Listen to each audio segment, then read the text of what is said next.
You know the vibes! Welcome back to another episode of the Hoop Genius podcast brought to you by NBA 2K26. And it's not just another episode. This is a legendary episode. This is a Hall of Fame episode. This is a championship episode. You don't want to hear me yap on too much. Before we start our conversation with Mr. Isiah Thomas, I just kindly ask that you please subscribe to the YouTube channel, to the Spotify, to the Apple, to whatever platform you're listening on. If you're listening on audio, please do give us a 5-star review. If you're listening on YouTube and watching on YouTube, please leave a comment, like the video, it helps boost it in the algorithm. Ladies and gentlemen, without further ado, part one. You see how I'm saying part one? Because there's going to be a part two. Part one of our conversation with the great Isiah Thomas. Isiah, welcome to the show. Thank you for taking the time out of your busy schedule. How have you been keeping, sir? All good. Just busy, trying to, keep up with the NBA and also got some business stuff that I'm doing. So all good, no issues, and trust everybody as well on your end. Absolutely. I was honored the other day when we put out the post announcing this podcast returning for this season, now that BJ and Scott have left and Coach Sir has joined the team. And Isiah actually commented on the post. And when I first saw the notification, I was like, there's no way this is the real Isiah Thomas. I looked at it. I was like, Yeah. this is an absolute honor that a true legend of the game. I'm not even going to list off the accolades and everything that this man has won, but a true legend of the game is tapped in with the Hoop Genius podcast. I appreciate that more than words can describe. And I believe you two gentlemen have got a long history spanning probably longer than my entire lifetime. When did you guys first connect? When did you first cross paths in the basketball world? Well, in the basketball world, we first crossed paths when he was an assistant coach for Atlanta, and they were beating us consistently. We lost to him in the playoffs. Was it 86 that you Probably, guys beat us when you were in probably, Atlanta? yeah, probably. Uh, You were playing in the Silverdome still. Yeah, and and I knew he was a disciple of Hubie Brown, and Hubie is one of my favorites, and everything that Hubie has touched has really turned to gold, so to speak. And what they were doing in Atlanta defensively, I thought it could help our team, and sure enough, he became available, and all of us as players was like, we need to get that guy. And that's how I believe that's the first time we kind of met, right? Well, that's the first time we talked without cursing at each other during the game. Yeah. Yeah. And because we had due to playoffs, when you have great playoff series, they say rivalries start, right, Isaiah? But if it's we you don't hug and kiss like they do now. Back then there was real disdain for the other guys, which is healthy. And we had great players in Dominique and Doc Rivers and those guys and Tree Rollins, and Isaiah had a terrific squad. And then he beat us the following year, man, and on the most incredible shot that I saw the other day, and it pissed the shit out of me off when I saw it. And then he starts in this because Isaiah just can't make a shot. He's got to dance and celebrate in it, and it's one of his most famous dancing things. Should I tell you something that Isiah? I think that you've probably forgotten this. When I was a young man, I was at a basketball camp in London, and you were at the basketball camp in London, right? Hmm. And we were playing, doing some drills, so on and so forth. Then you came to me and you said, Mo. Well, you didn't say Mo, you didn't know my name back then, but you said, listen, young man, you said, when you do your crossover, you got to dance with it. And I said, what do you mean? You said, you're kind of stiff with the crossover. It's kind of robotic. You got to dance. You know how to dance. You got to get it with the left and the right. Changed my life. So I know you probably don't remember that, but just know it did change my life. And so that dancing has been a constant theme throughout for you. Well, Yeah. I hope it helped you, and I hope you still dance. I still dance, but that's more in the club these days than on the basketball court, unfortunately. Same thing, same moves. Absolutely. When it comes to the basketball court nowadays, I've just got to fade away from the post and I've got to catch and shoot. That's all I've got left with these knees. But I wanted to talk about the concept of greatness because you are one of the all-time great players in the history of basketball as a sport, right? You can't talk about the NBA, you can't talk about the point guard position in particular without talking about Isiah Thomas. But there was one particular year I wanted to talk to you about because you posted it on your Instagram the other day, and it was when you beat Magic, Bird, and Jordan in one playoff run, which is an insane achievement because the three of them are all-time greats when it comes to the NBA as well. Is that your proudest year of your career, your proudest achievement, or where does that rank for you amongst the many things that you've accomplished? Yeah, definitely one of them. Because when we beat them, and I was the leader of my team, they were the leader of their teams, and they were the highest scorers on their team, with except for Magic. He wasn't the highest scorer on his team, and we were playing a different style. And I may have been still today one of the only players to win back-to-back championships while leading the team in scoring and assist. And the way we were doing it back then as a small guard, having to do it against bigger players, we were going so against the grain. So you know, for me, not only beating them, but beating them when they were in their MVP years, right? So when they were at the zenith and the highest of their games, they were MVP of the leagues. And to beat them when they were at their best and when I was at my best, that's what competition is all about. You don't take pleasure in beating people when they're down. You take a lot of pleasure in beating your opponent when he's at his best and you're at your best, and you throw it up and you say, okay, let's see who wins. And so when they were all MVP players of the NBA in the league at that time, that's when I beat them. I didn't beat them on the downside. I beat them when they were at their best, and that's what I'm proud of.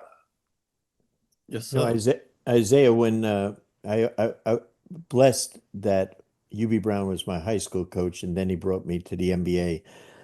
I was 27. I didn't know what the hell I was doing. Didn't know anything about the NBA. Luckily, he was patient with me, and Mike Fratello was with us, and who was a great coach, as you know. And the three of us were there in Atlanta, and I didn't know what the hell I was doing. And then after 10 years, when I came with you, so I had a great background. Chuck, I had known since I was 14 years old. So Chuck really gave me a really different philosophy from UB, which was good for me to round me out. But you taught me, and the other guys on the squad, but you in particular taught me how to win in the NBA. And I'll never forget it. I went up to you the first few days I was there and I said, what's our goals? What's our philosophy? And I still teach it to this day. And you said, we only worry about winning our next game, the game that night, you said. And I said, wow, we were always programmed in Atlanta to look at the next 5 games, five at home, 5 on the road. And you said, don't worry about only the next game. I said, great. And then you said, we only have one goal for the season, to win a championship. We always wanted to make the playoffs. And you know what we did? We made the playoffs every year. That was it. And so you taught me that. But also the biggest thing is you taught me the style of play. And to this day, still 35 years removed, it's the style of play that I try to teach coaches at college and pro level, and they keep going away from it. And I think the distinct style that you had was you got to win with defense and rebounding, and the offensive credibility of getting your best players to most shots, Yeah. right? Uh, Yeah, it's a simple, you know, they it's a simple way of winning, but it's the hardest way of winning because everyone has to be truly unselfish about winning the basketball game and totally committed to it. Right, And, the team that gets the most shots normally is going to win. How do you get the most shots? You defend and you rebound.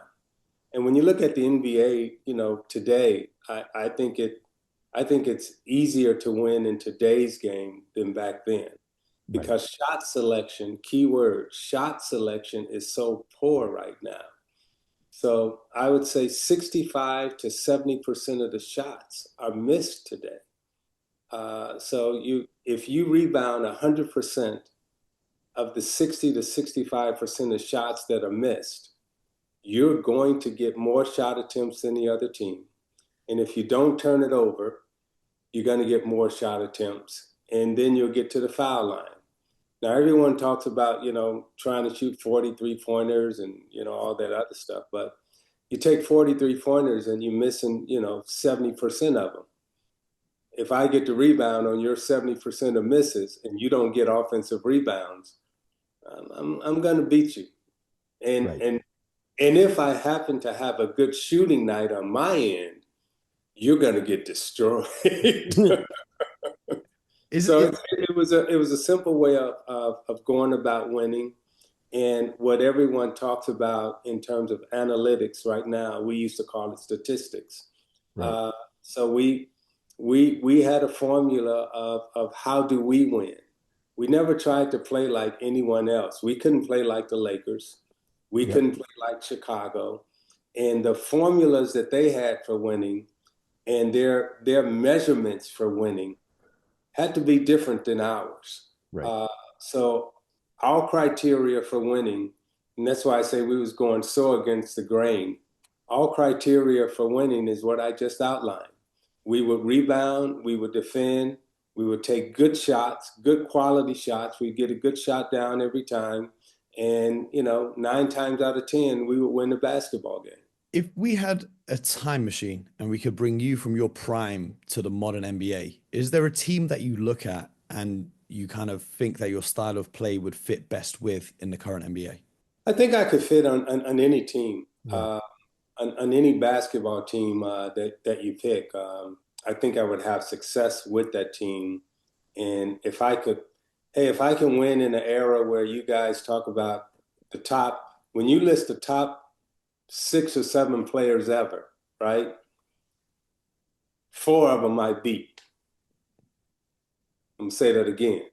When you make your list of the top, 10 players ever, right? 4 of those guys I beat. So if you're talking about playing in an era where they're not in the top 10, I think I do all right on any team. If you were in this league, because guys talk all the time, if this player from the 80s or 90s was in the NBA today, he'd average 50, and then people say, oh, no, but the game has changed so much. How many points is Isiah Thomas averaging in the NBA in 2025? It's not a matter, and this is where I fought against the system when I was a player, because everyone judged you statistically, and they wanted to judge you as an individual. And what I did was said, no, we're going to work as a team. And I think still today, Brendan, and correct me if I'm wrong, we may be still the only team that won a championship where no player averaged over 20 points a game. Right. And I think we had 6 or 7 players in double figures. Double figures, right. That's how you win basketball games. So when you ask me about how many points I would have scored, that's a loser's mentality in the way I played the game, in the way I thought about going about winning championships. Because you got to remember, I wasn't 6'7". I wasn't blessed with genetic gifts, right? I wasn't blessed with the genetic gifts of height, size, and weight.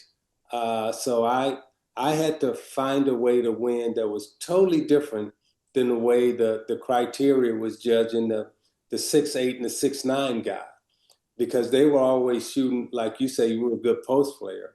Well, Jordan was a great mid-post player, probably the greatest mid-range scorer we've ever seen in the game. Mm-hmm. Arguably, he or Kobe, right? So they're playing on the post. And if you're saying, well, this guy's shooting 53% from 12 feet, of course he is. Most of my shots were coming, from beyond that range. So my field goal percentage was going to be a little different. Laimbeer's field goal percentage was going to be different than Kareem's. Kareem is, shooting a sky hook from 5 feet. Laimbeer's shooting, 20, 25 feet. So when you say who's got the best field goal percentage, of course, individually, that guy's going to look better. But when you put us together collectively, we win.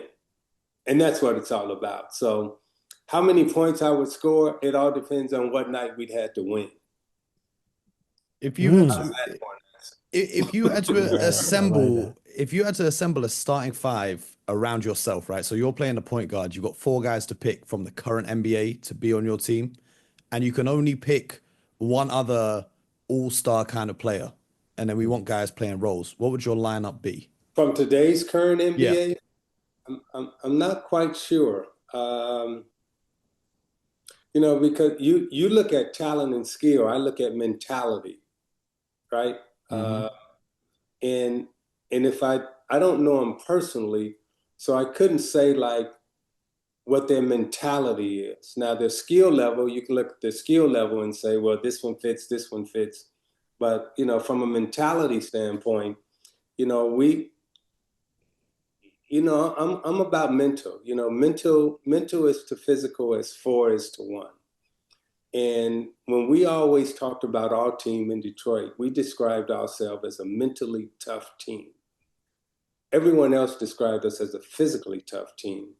So I'm not avoiding your question, but I'm just trying to think through like the type of mentally tough concentration players and people, more so people than players, Mm. that I would want to play with, that I would say, okay, we can win a championship with this group of guys. So I Mm. don't know him because I don't know him. I don't know him personally. So that's a tough question for me to truly answer. Isaiah, when we talk about, I always ask players when I talk to teams, how many NBA stars are they? And it's so funny. They think about the salaries, so they'll say 50, and I'll say, I think it's more like 2 or 3% of the league. 10 players are stars, maybe 15 if you're generous. That means we have 435 role players, Hmm. right? And it's nothing to be, we won with role players. There's nothing, great defenders, great rebounders, great screeners, great shooters, etc. That what makes up a great team, just like in football. Uh, some of the favorite role players that you played with or played against that you liked. Well, Bill Laimbeer, um, Absolutely. I mean, exceptional. He by far is my favorite because you know what he was capable of doing in his role. He changed the game in his role because what you call a stretch big right now that everybody's looking for, he was comfortable enough to shoot a 15 and 18-foot shot every night when everybody wanted him to go into the post. So Hmm. his stubbornness in terms of, staying in his lane and knowing what he can and can't do uh, gave us great comfort. When I look at who else in the league that I would probably wanted to, you look at James Worthy, uh, who was with the Lakers at that time. Right. Magic had, Worthy and Scott and Kareem, but I thought like, Worthy was a guy that I always looked at that I said if I could play with him, and then on the other side I would have Larry Bird. So Yeah. Bird, Worthy, Laimbeer, and at the guard position, Dumars and I were pretty good, so I stick with Joe. Yeah. I, I stick with I, my backcourt maybe. I agree. I agree. That's a pretty damn good team, you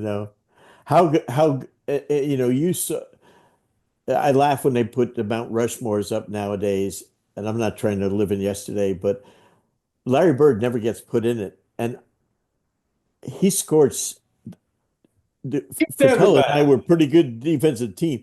He scored 60 plus points against us in New Orleans one night. 60 plus points.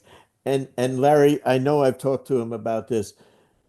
We were playing 12 games in New Orleans that year because we couldn't draw anyone in the Omni. And I came in from scouting a college game, and the fellow, the bellman at the desk, said, "Coach, you're going to win tonight." And I said, "Why?" He said, "Larry Bird was out with Rick Roby till 4 in the morning." And I said, "All right." He put 60 plus points on us that night. 60. And with a hangover, probably, but he was so good. Passer, rebounder, everything. And the key is, Brendan, right? If he wanted to, he could have did it every night. every night. Yeah, You good know, call. when you look back at off key stat, right? When you look back at our field goal attempts a night per person, very few of us shot 20 times a night. Mm-mm. Jordan was the first volume shooter that entered into our league where he would take, every night he would get, 22, 25 attempts, And right? a lot of free throws. And a lot of free throws. And then Iverson, came along. But before that, um, everybody was averaging like 16, 17 shot attempts. Now, if you gave Bird 30 shot attempts Man. that era, and also during that era, and when we talk about it and and how we remember it and how people talk about it are two totally different things, I'm finding out. So when I look at the 80s, hey man, the Bird was the dude, man. He was the guy, like in Magic and Kareem, Dr. J, those were the guys, Yeah. and everyone was trying to beat the Celtics. The Celtics, Lakers, 76ers, those were great, great teams. And we were fortunate enough to come along and beat them. But that dude 33 in white, 33 in green, hey, he was the dude, man. He was the guy.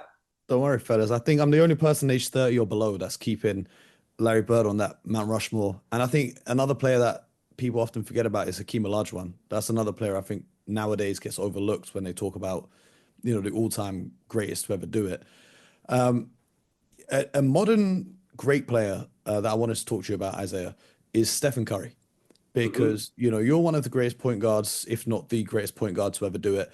And you and Steph are the only two guys, if my memory serves me correctly, to win championships as the best, quote unquote, best player on your team as a smaller guard. But the point guard position has evolved so much that Coach and I were talking about this earlier, that Steph, even though he plays on the team sheet, the point guard position, he's not a true point guard. I wanted to talk to you about the evolution of the point guard position and how now it's become more of a scoring role. What are your thoughts on that? Draymond Green truly is the classical point guard Hmm. for Golden State. Yeah. Uh, Mm-hmm. Steph is listed as the point guard, and as you say, the evolution of the point guard position is now a scoring point guard. And I would look at myself as being the seed and the root and the tree that birthed all the scoring point guards today. Because again, as a scoring point guard that led his team in scoring and assist, right? No one has ever done that combined. But what we were able to birth in Detroit is allowing the point guard to be your leading scorer, to handle the basketball, to have the basketball, create, dictate shot selection for your team, and everything evolved after that.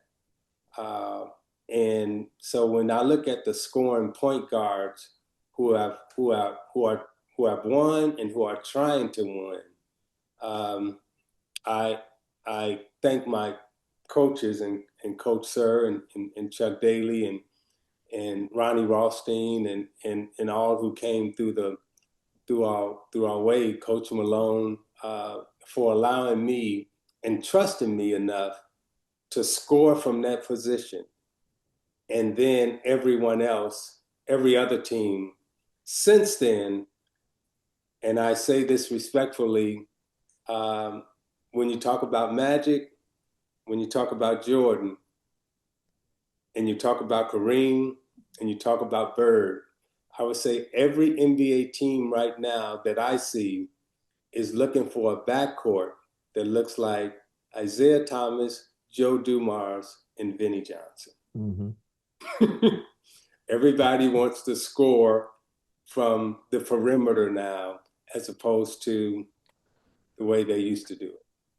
The idea of having the best three guards in the NBA on one team as a trio made life just impossible for other teams to play against. And I saw it in an NBA exhibition game the other night where a very good point guard, a very accomplished guy, was denied the ball in bounds, and he ran away from the ball. And he ran down the floor and went and hid in the 5-out offense, right?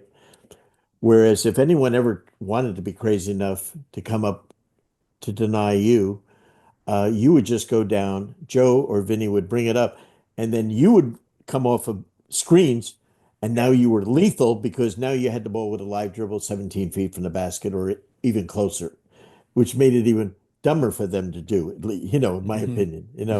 Why do do you think with all the copycat offense, the 5-out offense that's being run in the league, and it's almost like in pro football, if everyone ran the same offense, which they don't, why do you think guys do that? Why do you think people are doing that? Forgive me when I say this. I do think that while we talk about the players evolving, I'm not sure our coaches have evolved as much as our players have. And there used to be a time when coaching in the NBA, everyone had their own different style, right? Hubie Brown didn't coach like Pat Riley. Phil Jackson had a totally different system than Billy Cunningham. We played totally different than the Lakers, the Celtics, and the Bulls. There were different styles. So when they say it's a copycat league, back then that was an insult. Back then that was an insult to say you are copying somebody else's stuff. Good call. Because everyone had their own style. And coaches would get fired or whatever. Now, coaches got fired back then because of personality conflicts. You never saw an NBA coach and said, oh, that guy don't know what he's doing. You never saw a coach and you could say that guy didn't know what you're doing. When I look at the NBA now, it's the same. Like you say, everybody runs 5-out, right? We never ran a triangle. We never ran Boston's 3-5, with Bird and Parrott. We never played like that. We had our own style. When you look at the 5-out style right now, Brendan, there's really only one play. That's high screen and roll. Yeah. It's high screen and roll, and then you got to be good enough to dribble, drive, draw somebody, and kick it to the 3-point line. They eat the same. They talk the same. Their cultures are the same. Their language are the same. They dress the same. They fly out at the same. They wear the same clothes. And how about this? When you look at the NBA right now, everybody is the same size and the same body type. Same. How about that? I think there's a couple exceptions. Name them. Jokic. His body type. His body type. He's not like all the other NBA players. He's watching his horses race. He's not doing the same things that the other players are doing when we're talking about outside of the court and on the court as well. Go ahead. Yeah, outside of the court, he's watching his horses race. Now, outside of the court, if you were to look at somebody else, they may like dogs. They may like concerts. Everybody has their different things that they like outside of the court. But just because one don't like horse racing doesn't mean that they're not spending the same amount of time doing the same amount of things away from the court. Well, when we talk about the league and the evolution of it, and as you've spoken to the coaching evolution, I'm a push back on evolution because we throw that word around. Yeah, in quotation marks, evolution. Without understanding the definition of evolution, right? These guys didn't grow a different limb, a different leg, or anything else. The only thing that has changed in the game of basketball is that you shoot from further distance. Mm-hmm. I'm going to say that again. The only thing that has changed in the game of basketball is that you shoot from further distance, and you accept people missing more from further distance. You talk about if a guy shoots 30% from the three-point line, that's great. The league I used to come from, if you shot 30%, your ass was getting cut. You out of the league, Yep. right? You were out of the league. Now that changed when Iverson was the MVP, shooting 39% from the field, because then everyone only started talking about how many points you score, as opposed to, how the game was. So evolution in the game evolving, I don't buy I don't buy that word. So you guys should find another The changes of the league. thing. Okay. The game change. So I know we haven't got too long left, but I wanted to talk to you about defense because I know you guys on your Detroit team took a lot of pride in your defense, and there's a lot of debate amongst, NBA media and NBA fans and so on and so forth now about defense now versus defense in the 80s, the 90s, hand checking, zone defenses, so on and so forth. From your perspective, what's your opinion on the defensive rules now, the level of physicality that defense is played with, the intensity of the defenses that are there in the NBA? Because we see an uptick of it in the playoffs, but during the regular season, it's kind of missing a little bit. But I wanted to get your take on that. So I'm gonna speak from experience, and I'm gonna have to throw my credentials on the table when I say this. So my high school team was the best defensive team in the state of Illinois. My college team at Indiana, we were the best defensive team that won the championship until UConn broke our record. We won every tournament game by double digits. My NBA team was the best defensive team and still is copied today. So high school, college, NBA. So I think I am an authority on defensive play, right? Absolutely. Participation in observation. Now, what is different? The difference is people don't guard anymore because they don't have good fundamental foot speed skills. They're not taught defense. Most players when they go practice and they'll spend, 3 hours in the gym practicing offense. Very few players, if any, will go in and practice defensive slides, hand moving, faking that, getting that defender, getting that offensive player off balance, making him take tough shots, making him miss shots, right? So what has changed? It's not about hand checking. It's not about physicality. It's about your mentality, right? Who takes the challenge and say, I want to guard that person, and I'm not going to let him score. We look at games now, and somebody gets 35, and the other guy gets 30, and everybody's good. Yeah, we're good tonight. I would be so humiliated with a guy scoring 30, 40 points on me. It kept me up all night. That's why we came up with the Jordan rules. I was like, this guy, Brendan, he just got like 45 points on us. I'm walking the beach at night trying to figure out how to stop this guy, how to get, so it's not like,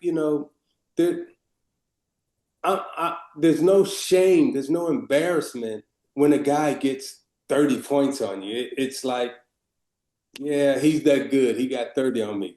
I'm like, hell no, you're not going to get 30 points on me. Jerry Eves still hold the record for the most points scored on Isiah Thomas. I think he scored 44 in the Silverdome against me. And by the way, he only averaged 6 points a night, but that night he got so hot, I think he got 40 on me. And it still bothers me today. Left-handed Jerry Eves, Utah Jazz, pulled me out that night. Oh, Isaiah, when I watched the last weekend exhibition game. 5 starters on the team that won did not play. Okay, that's no problem. Okay. They still won the game, scoring 133 points in the exhibition season with their five starters out. I don't know how you can play that way. If anyone scored 100 against us, we walk in the locker room. Chuck and I never had to say, Brendan Malone, we never had to say boo. These guys were at each other's throats about not showing up, not playing, not guarding, right? I mean, they were pissed off, even if we won. Even if we won. You could not be around me as a player and a person and not be a good defender. Yeah. From my background and the way I played, no, no, no, and no, just wasn't going to happen. And we had guys that Our were, team was that way also. I was going to say, we had guys on our team that were not great individual defenders, but team defensively, they were outstanding, right? Outstanding. Outstanding. And that goes to the concentration that, again, the mental toughness that we came to the game with is like, okay, how are we going to work together as a team and as a unit to stop the opponent from scoring? To stop the opponent from scoring. We never came to the game with the thought of, oh man, I'm gonna get 25 points on this guy, and you got to get 30 points, and you got. You're right. I mean, that if you would have talked like that in our locker room, we probably would have went to the GM and told him, hey, you got to get this guy out of here, right? Because we were all about stopping you from scoring, and we thought we were good enough to score on anybody, but the main thing was how are we going to stop you from scoring every night? Isaiah, let me tell a quick story. My first game ever with Isaiah and the Pistons were in the Palace, and we go to shoot around. And for 10 years with UB Brown and Mike Fratello, when I do the shoot around, I'm going to tell them how we're going to defend the play. That's how I've been taught. It's been okay. All of a sudden, I said, okay, here's what the Knicks are going to run tonight. And let's say I'm just making up. It's Derek Harper coming off of Patrick Ewing's side pick and roll. And I said, and Isaiah, and Chuck goes, hold on. And he goes, Isaiah, how do you and Laimbeer want to guard this? And I'm like going, we just had a coaches meeting and he didn't say any of that we were going to talk about that. And they told me how they wanted to defend that. And that's what we did. I go back in the locker room after the practice. I said, Chuck, why didn't you tell me we were going to do that? He said, I really don't care how you want to defend it because you're not playing. So those guys, to get them to buy into what they know what's going on better than us. And it taught me forever how to coach defense and prepare a team by letting the players take ownership and tell you what they want to do because they'll do it way better than if a coach tells them what they want to do. Is that fair? That's fair, and there's a happy marriage that Sure. communication that comes when the coaches respect the players' intellect for defensive and offensive play. And we were fortunate enough to have you, Chuck, and Brendan as coaches to give us the opportunity to say, well, how do you want to play it? And what's best for you on this night? Because what you don't understand is that on this night, hey, Laimbeer may have a pulled hamstring trying to play. He may have a sprain, and I may have a sprained ankle trying to No play. load management. I may not be good enough going right today. I may not be good enough going left today. We're playing and we're battling through injuries and everything else. So on this night, this is what's best for my body, right? Now, if I'm 100% and everything else, we can do all this other stuff you're talking about. But on this night, no, this is the third game. Let's do it this way. And then we all come together and we work at it. And Mo, we played any postman in the league straight up. We called it just one-on-one. Yeah. And then we're playing Utah one night, and they ran a great play where they would have Thurl Bailey come up and back screen, rip screen, Karl Malone at the top of the key. He'd come into the post. Play number 13, they called it. And so as they're doing that, I say to our friend Rick Mahorn, I say, hey, Rick, how do you want to play that? he said when his ass comes off the bus, we're going to double team him. You know. So we adapted every game, like Isaiah said, and that's from if I put him out there and said you play him straight up, then he might get embarrassed, might get in foul trouble. I showed him I didn't ask him what he wanted to do, and then Mahorn plays the guy double team, and he gets like 12 points in the game. That's Hey, that was beautiful. last story, and then I got to go. So Sure. we never wanted all players to get embarrassed, right? And Jordan was a phenomenal player, Yeah. like one of the best ever, and he could embarrass you.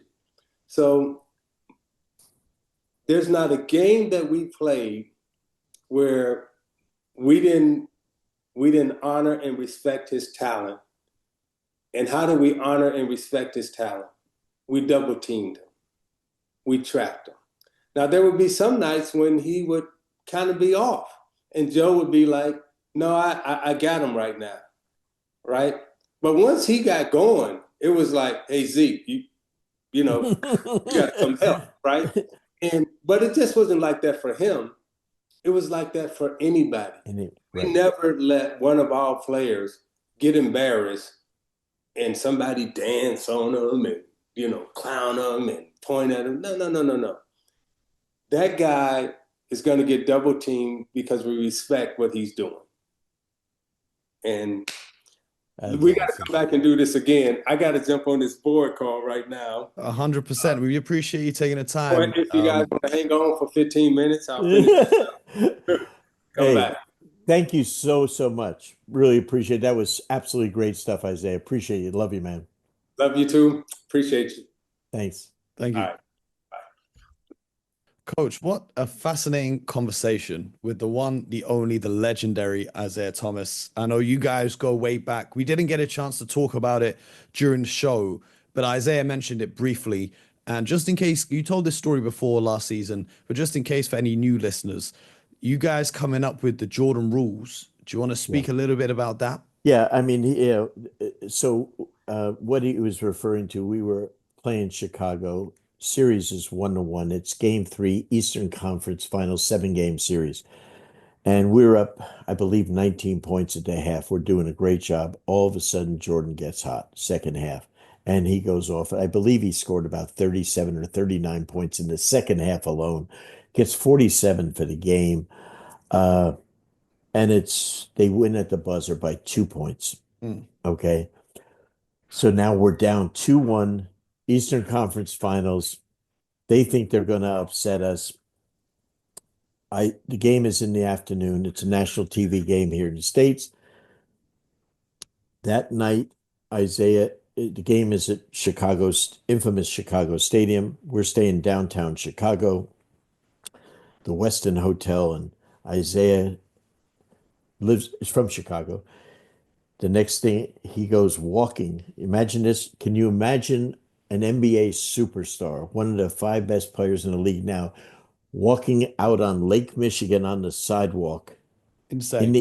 in the evening for hours? For hours. He's so irate. Literally at 2 o'clock in the morning, he calls my hotel room because we don't have cell phones back then. And so he calls me up in the room and he wakes me up and I said, "Yeah, what's up?" I don't know who it is. I think it's a prank call, whatever. It's him. And he says, "Hey, I've been out walking around on Lake Michigan for hours. I need to talk to you. Come downstairs." And I go downstairs. I'm in the hotel lobby and the two of us are there at 2:30 in the morning for an hour and a half. And he's telling me about his idea for what we eventually called the Jordan rules, which was how to double team Michael Jordan. And it was all based on what he calls geography of the court. If Jordan had the ball in the middle of the court, obviously he can go either way equally well. We're going to help our defensive players by forcing him to go to Jordan's left. And whoever the nearest player was on the perimeter, as soon as he puts the ball on the floor, one dribble, the nearest player is going to run and double team him. Okay. If he has the ball on either wing, we're going to force Michael to dribble to the middle of the court, and the nearest player in the middle will double team him. We don't care what position you are, guard, forward, center. So we did that. Michael would also post up, and especially if we had Dumars on him, he'd post up. But then we put Rodman on him, he would post up Rodman. We said if Michael goes into the post and he throws the ball to him, we would double team him from the top of it, from the foul line area. We would go down and double team him as the ball's in the air. And the last thing that Michael did was he would play pick and roll on the wing, uh, coming from usually the left side to the middle. We said anytime he plays pick and roll, we're going to trap him. So those were pretty. And also, if he ever goes into the paint, to just knock him on his ass. No. We never preached that. We never. I'll tell you. I will tell. I ended up coaching Michael's two sons in college, and I'll tell you what Michael thought of the Jordan rules later. So the next morning we go to our film meeting with our players. I go and talk to Chuck before the meeting and say, listen, Isiah and I met last night in the middle of the night, and he had some ideas. I think they're very valid. I think you should embrace them and try them. And he was just the opposite. I don't want to hear it. It's not going to work. I was stunned. Because I knew how much Chuck wanted to win. We go to meet with the team. Isiah and Bill Laimbeer present the Jordan rules to the players. And Joe and Dennis Rodman are the two best defensive players in the league. And they're like taken back like it's a personal attack to them. And Chuck says, no, I don't want to do it. It's not going to work. No way. And the other players on the team said, let's try it. Chuck says, no, it's not going to work. And they basically fight Chuck to go through with it and do it. And we go in and do it. And for the next 3 games, we beat him. And Michael never scores more than 19 points in a game. Okay. There's a lot of lessons there. A lot of lessons. If you want to get someone to buy into something, tell them they won't work. They then committed to it. It had to do with Isiah's philosophy of never having any player on our team. We had the 2 best defenders in the world on defense, and they're getting embarrassed, not because of the defense or themselves, because of Michael's greatness. So that's what happened, and hence the Jordan rules came. We never admitted that there was such a thing as Jordan rules. People would say, oh, these are the Jordan. We don't know what you're talking about. It's really funny. So now I'm coaching. Fast forward years after Chuck Daly passes away, I'm coaching Michael's kids. And I write a book called Chuck Daly Coaching You, Play on Words. Because he wouldn't allow me to write a book about him while he was alive.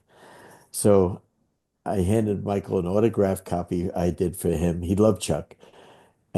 And so we go out and we practice with our college team. I come back in and he goes, this book sucks. This book sucks. What are you talking about? Typical. What are you talking about? I just gave it to you. I read the whole book during practice. I said, you didn't watch your kids play? No, I watched them, but this book still sucks. I said, what don't you like about it? These are all the offenses that we use to beat your ass. I said, what are you talking about? He says, no, you have this thing in here in the book about the Jordan rules. That's bullshit. I said, what do you mean? It's bullshit. He said, the Jordan rules where you knocked me on my fucking ass. That's what the Jordan rules were. That's what Michael's version of the Jordan rules were. That. I said, hey, Mike, I think you misread that book. I never said that in there. But those were Isiah Thomas's rules that we put in. And you know what? And we used them against Kobe. Isiah and I used them when we coached the Knicks against Ray Allen and Gilbert Arenas. Worked incredibly well. I believe in the philosophy of never letting the star player of a team beat you without trying to stop him. It's just without. I didn't want Isiah to get mad any because I sport. was going to ask him, when we saw Luka score like 70 last season, or we see Embiid score 70, and it's like these guys are dancing through the defense. I watched Luka get 60 in a game, and he's just walking the ball up, and he just beats his man, gets to the hoop, scores a layup, and it's like. I thought what Isiah said about there's no embarrassment or shame in the NBA anymore, because if someone has a high scoring night like that, it's just like, well, they're a superstar. That's what they do. There's no personal pride in, that's your matchup. If he's cooking you, we can help you. This is a team game. Force the And, other people to beat you rather than let this one guy go and score 60, 70 points.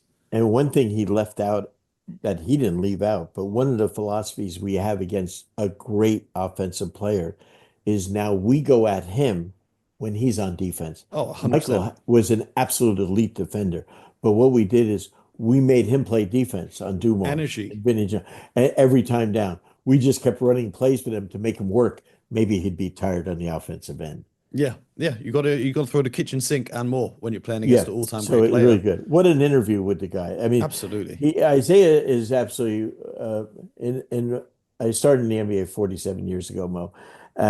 With UB Brown in Atlanta. Came in the same year with Bird and Magic. Okay.